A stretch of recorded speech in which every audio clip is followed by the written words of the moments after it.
ओम शांति। ॿारनि जी बुद्धि में हाणे नई दुनिया ऐं पुरानी दुनिया ॿई आहिनि। शिव जी ॿार ॼाणंदा आहिनि पुरानी दुनिया जो विनाश हाणे थियणो ई आहे ऐं नई दुनिया बाप रचनि था। ॿार ॼाणंदा आहिनि शिव जी जयंती बि मल्हाईंदा आहियूं, रात्रि बि मल्हाईंदा आहियूं। ॿई अक्षरनि जो अर्थ दुनिया में कोई न ॼाणंदो आहे। शिव जयंती अर्थात शिव जो जन्म। हाणे इहे त मनुष्य जो जन्म मल्हाईंदा आहिनि, शिव जो जन्म त थींदो ई न आहे। सम्झंदा न आहिनि कि जन्म कीअं वठंदा आहिनि शिव। श्री कृष्ण जो त ॻायल आहे कि हुनजो जन्म थियो। शिव जयंती जे लाइ कोई वर्णन न कंदो आहे। ॻायल बि आहे परम पिता परमात्मा ब्रह्मा द्वारा स्थापना कई। छा मथे सूक्ष्म वतन में कंहिंखे प्रेरणा कई?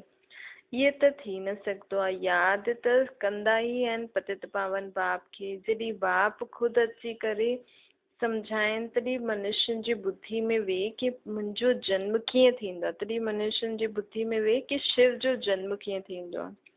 शिव जो जन्म दिव्य अलौकिक आहे। शिव गर्भ खां जन्म न वठंदो आहे। शिव ब्रह्मा जे तन में अवतरण थींदो आहे। अलौकिक अवतरण जो खे अलौकिक जन्म जे ॾींहं जे रूप में असां मल्हाईंदा आहियूं। बाबा चईंदा आहिनि जॾहिं लिखल आहे भॻवान वाच्य त ज़रूरु अची करे वाच्य कंदमि न ब्रह्मातन जे द्वारा।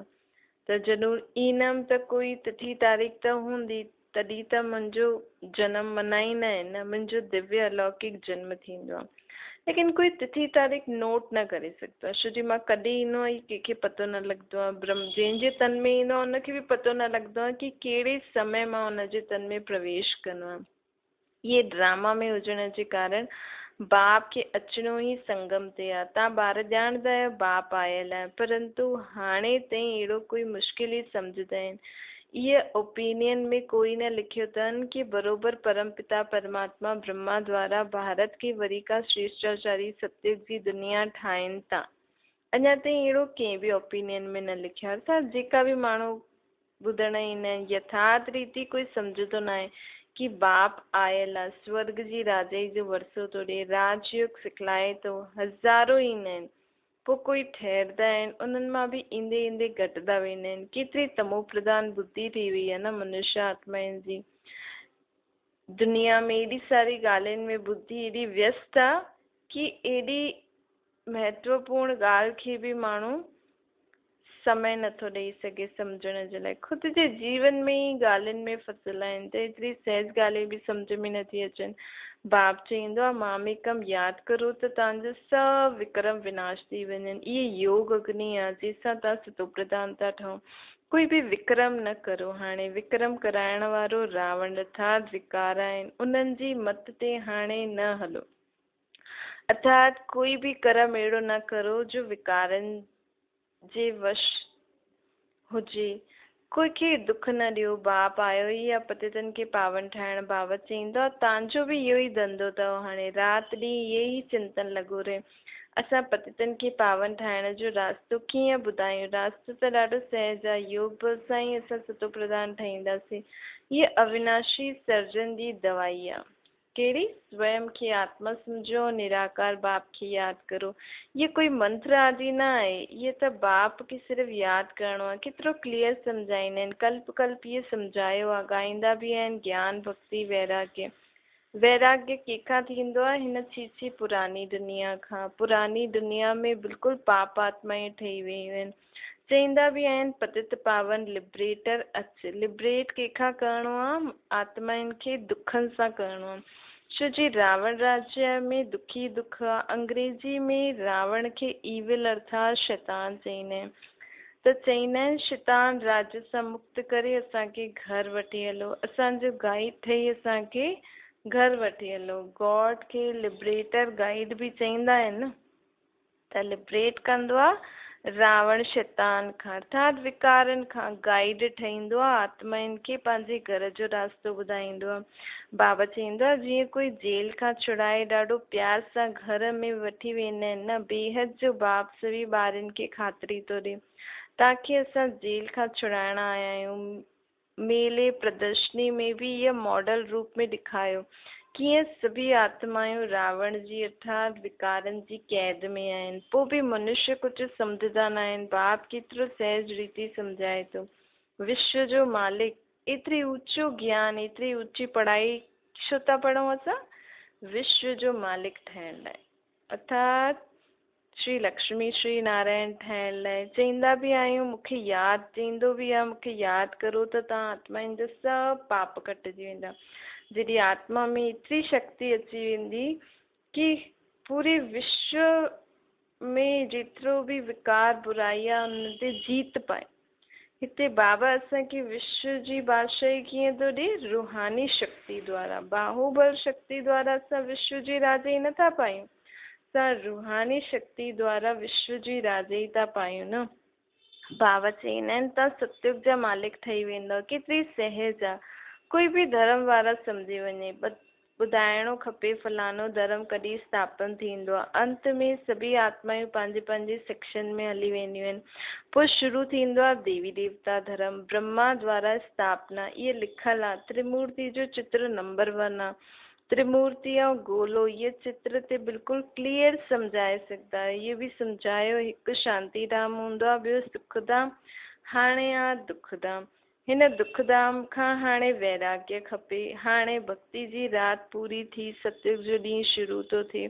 बाप चईंदो आहे हाणे पुरानी दुनिया ख़त्म थियण वारी आहे, इन करे हिन दुनिया में रहंदे हुए इन सां ममत्व न रखो, अर्थात वैराग्य हुजणो खपे। वैराग्य अर्थात सभु कुझु सभिनि सां संबंध निभाईंदे, सभु कुझु चीजुनि खे यूज़ कंदे, खाईंदे पींदे ममत्व न हुजे।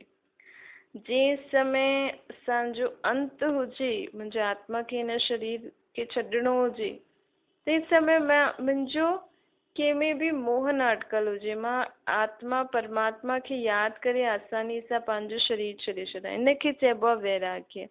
उहे सन्यासी आदि कोई नई दुनिया थोरी रचंदा आहिनि, उन्हनि जो त हद जो वैराग्य आहे। उहो त हट करे घर बार छॾे करे वैराग्य कंदा आहिनि। हिते त घर गृहस्थी में रहंदे, धंधो दौरी संभालंदे, दुनिया में रहंदे हुए असांखे मन बुद्धि सां कंहिंमें मोह न रखिणो आहे। बाबा आयो आहे क्रिएटर, बाबा हेवनली गॉड फादर आहे न, हेवन स्थापन करण आयो आहे। बाबा चए थो ॿियो कोई त हेवन स्थापन करे न सघंदो हिन दुनिया में। पढ़ाई आहे ही ये सतयुगी राजधानी प्राप्त करण लाइ। ज्ञान सागर अची करे असां आत्माउनि खे ज्ञान थो ॾे। ज्ञान सागर पतित पावन हुनखे चइबो आहे परमात्मा खे। उहो नॉलेज ॾींदो आहे। छाजी नॉलेज ॾींदो आहे? छा बैरिस्टर सर्जन जी नॉलेज ॾींदो आहे? परमात्मा नॉलेज ॾींदो आहे हिन सृष्टि जे आदि मध्य अंत जी। उन्हनि में सभु नॉलेज अची वेंदी आहे। सृष्टि जे आदि मध्य अंत जी जीअं नॉलेज ग्रहण कई, हुन में सभु नॉलेज अची वेंदी। बैरिस्टर इंजीनियर आदि सभिनि जो मूल माखन आहे ही गॉडली नॉलेज। बाबा चए थो माण्हू त इहे सभु पढ़ण लाइ केॾियूं किताबियूं, केॾा साल लॻाए छॾींदा आहिनि। बाबा त एतिरी सहज तरीक़े सां असांखे दुनिया में जेतिरा कोर्स आहिनि सभु कोर्सनि जो मूल सार पढ़ाए छॾींदो आहे।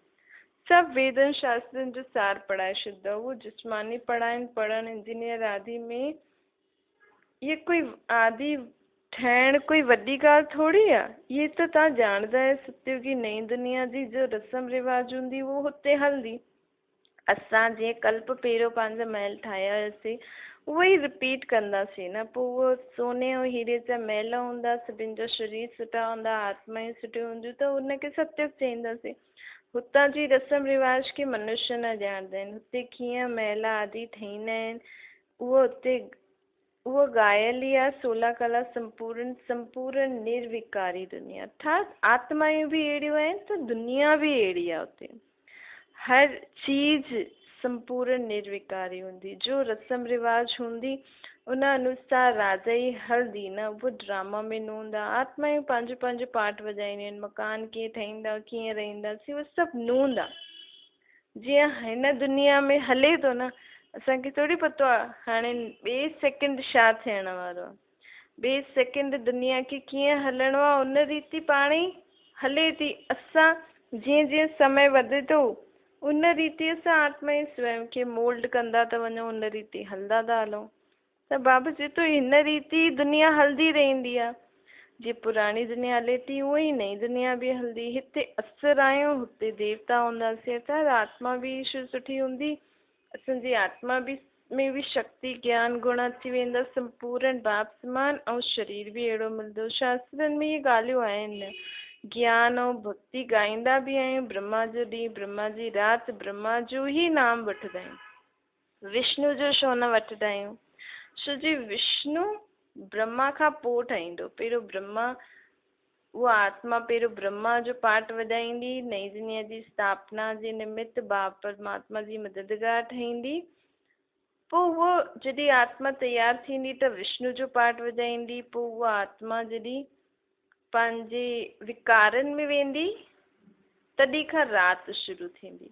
हिते ब्रह्मा जो मूल रोल छो आहे? ब्रह्मा जो ॾींहुं ब्रह्मा जी राति छो ॻायल आहे? छो जी ब्रह्मा ई निमित्त ठाहींदो आहे न। परमात्मा ब्रह्मा खे ई निमित्त ठाहींदो आहे, अर्थात हुन आत्मा खे निमित्त ठाहींदो आहे, हुनखे पढ़ाईंदो लिखाए, हुनजे द्वारा विश्व जी सर्व आत्माउनि खे बि पढ़ाईंदो आहे, हुनखे बि पढ़ाईंदो आहे। पोइ उहा ई आत्मा जॾहिं विकारनि में वेंदी आहे त हुन आत्मा जे विकारनि में वञण जे कारण पूरी दुनिया में विकारी संप्रदाय शुरू थींदी आहे। त मुख्य जो आत्मा आहे उनजो जॾहिं ॾींहुं शुरू थींदो, जॾहिं ब्रह्मा जी आत्मा निर्विकारी ठही करे पंहिंजी दुनिया स्थापन कंदी आहे त हुनजे सदके एॾी सारी आत्मा बि हुन दुनिया में वञण जे लाइ लाइक़ु ठहींदियूं आहिनि। ऐं उहा आत्मा जॾहिं विकारी ठहींदी आहे, विकारी सिस्टम में शुरू कंदी आहे पंहिंजो जीवन, त हुनजे कारण ॾाढियूं आत्माउनि जो राति शुरू थींदी आहे। हिकु आत्मा ब्रह्मा जी आत्मा छो निमित्त आहे? छो जी शिव बाबा हुनजे शरीर में ईंदो आहे। ब्रह्मा जो नाम ई वठंदा आहिनि, विष्णु न। छो जी ब्रह्मा विष्णु पोइ ठहींदो, अर्थात ब्रह्मा जी आत्मा ई नारायण ठहींदी। विष्णु अर्थात लक्ष्मी नारायण, ब्रह्मा ई विष्णु ठहींदो आहे। ब्रह्मा सरस्वती ई विष्णु अर्थात लक्ष्मी नारायण ठहींदा आहिनि। बाबा सम्झाईंदा आहिनि हिन लक्ष्मी नारायण ई 84 जन्मनि खां पोइ हाणे ब्रह्मा सरस्वती ठहिया आहिनि। हाणे मां हिन ई ब्रह्मा द्वारा तव्हां सभिनि खे राजयोग थो सेखारियां। राजयोग जी तपस्या कंदा ई हिते आहियूं, सूक्ष्म वतन में थोड़ी कंदासीं। बाबा चवंदा आहिनि यज्ञ आदि बि हिते ई रचबो आहे। बाप सम्झाईंदा आहिनि ये अंतिम यज्ञ आहे। पोइ सत्य त्रेता में कोई यज्ञ न थींदा। दुनिया में क़िस्म क़िस्म जा यज्ञ रचंदा आहिनि, प्रसाद आदि न थी त यज्ञ रचा। कोई बि दुख ईंदो त यज्ञ रचंदा। सम्झंदा आहिनि यज्ञ सां दुख टलिजी वेंदो। इहे त सभिनि खां वॾो यज्ञ आहे। जंहिं ज्ञान यज्ञ खां सारी सृष्टि जा दुख टली वेंदा।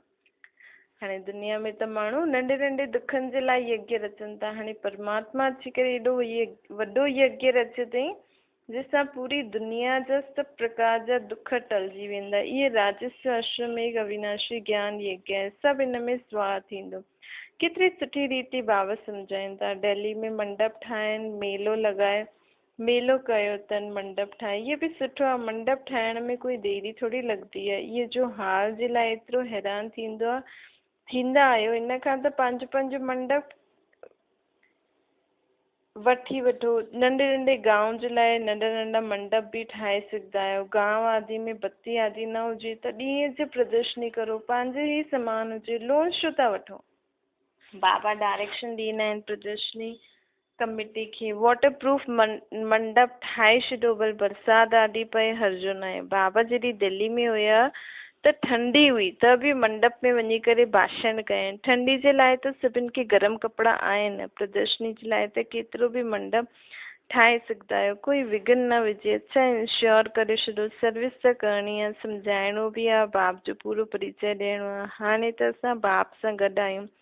ज्ञान सागर बाप सां असांखे ज्ञान थो मिले। सत्युग में ज्ञान जी दरकार न हूंदी। बाप चवंदा आहिनि मां सदगति जे लाइ आयो आहियां। पोइ रावण जे कारण तव्हांजी दुर्गति थींदी आहे। सदगति दाता मां ई आहियां। केतिरो क्लियर करे सम्झायां थो, परंतु ख़ुदि सम्झंदा न आहिनि। सिर्फ़ु चवंदा आहिनि ये मनुष्य जे लाइ ॾाढो सुठो ज्ञान आहे, बाक़ी ख़ुदि सम्झी उन जे लाइ चवंदा आहिनि की असांखे फुर्सत न आहे। वॾा वॾा